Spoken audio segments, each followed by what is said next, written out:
2025 Chevy Traverse, and I'm going to show you how to remove the cabin filter if you want to replace it.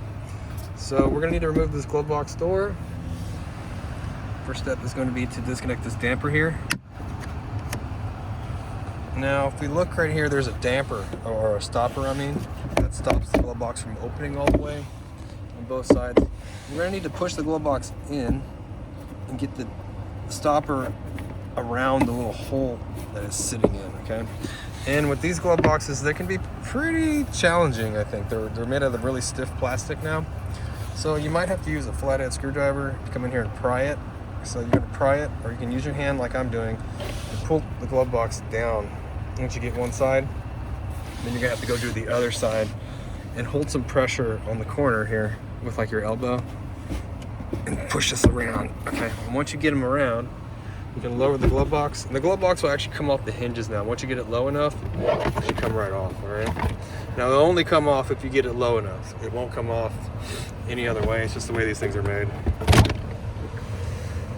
We're gonna take this door off right here, and squeeze these tabs that you have right here. The glove box door will come right off. And that exposes the cabin filter. Now, if we look, it has this air on here. This is an airflow direction, which is gonna be down.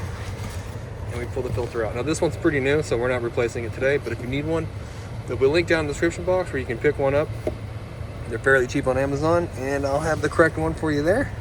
You get your new one, just put it back in there like that. Make sure you have the airflow direction the correct way.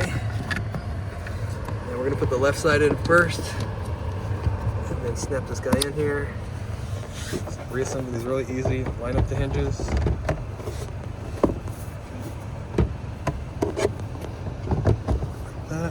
And we just push it up.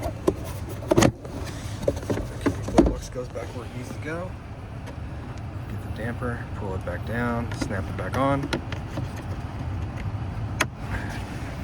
And we're all done. Well, I hope the video was helpful, and if it was, appreciate it if you hit the like button for me, leave me a comment if you could, and hope to see you in another Chevrolet video.